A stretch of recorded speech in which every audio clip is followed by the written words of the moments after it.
Ah, there we go. So Rare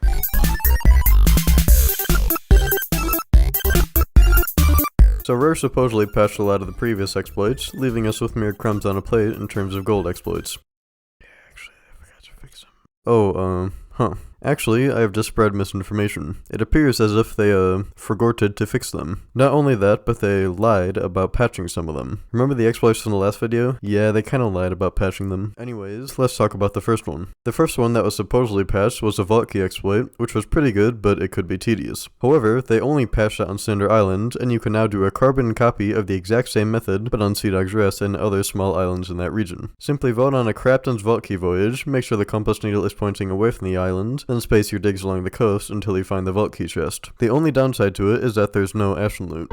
It would be quite a shame if there was a better one. Well, look no further. For the far better version, all you need to do is vote on the Captain's Vault Key voyage, and when the compass needle points to the island you're currently on, dig up the chest and kill the skeletons. Each skeleton has a chance of dropping a Vestige of Power, and you have 3 skeletons to gamble this with. Each Vestige of Power sells for around 1750 gold base and 3500 gold with a grade 5 emissary flag. This version of the method is far quicker than the OG one, so simply do this one. I found out about this courtesy of Archpolecat, so that guy's pretty based. Anyways, on to the next one. This one is an exploit for the Thiener, and isn't actually much of an exploit. I just count it as a better version of the Ruby's Fall method. To do it, you start off by re-rolling Ashen Athena voyages until you get maps for Fetcher's Rest, Flintlock Peninsula, and Ruby's Fall in the same voyage. Next, you complete the voyage, which shouldn't take too long, then head over to Devil's Thirst. You can now vote up an Ashen Athena voyage and only have to sail between Devil's Thirst and Ashen Reaches. Normally, you would have to sail around a lot, like the Great White Fleet in 1907, but this method drastically reduces that, making it excellent for efficiency maxing Athena loot.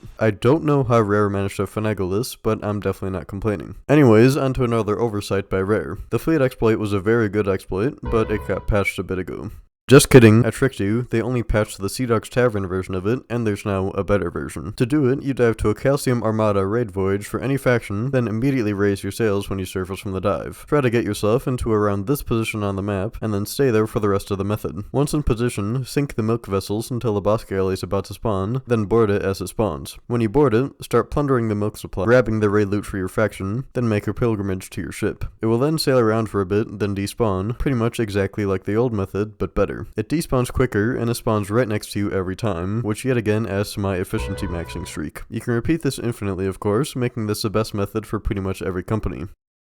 I'm frankly not that surprised that this wasn't patched, but we mustn't forget who we're dealing with here. Anyways, this last one is the most shocking to discover, but you won't be too surprised when you realize who's working on the game. In the patch notes a while back, they mentioned specifically that the Shrine exploit was patched, so naturally I went to test for a workaround. Upon testing it, I realized that a workaround was in fact not necessary because they actually lied about patching it. I don't know if this just wasn't tested, or maybe if they just felt like lying that day, but I guess I shouldn't be complaining. It works the exact same as before. You just dive to a shrine, complete it, fondle the loot a bit, then kill yourself. You can repeat this infinitely, and it's much more effective when you have an indentured servant crewmate on the surface getting the loot from the Orpal Mermaid. This was another one of those moments where I really questioned the wrinkle count of the brains working at Rare HQ. Anyways, that's about it for the nefarious evil doings and oversights. I will now be taking my very legitimately made gold and diving into it like Scrooge McDuck.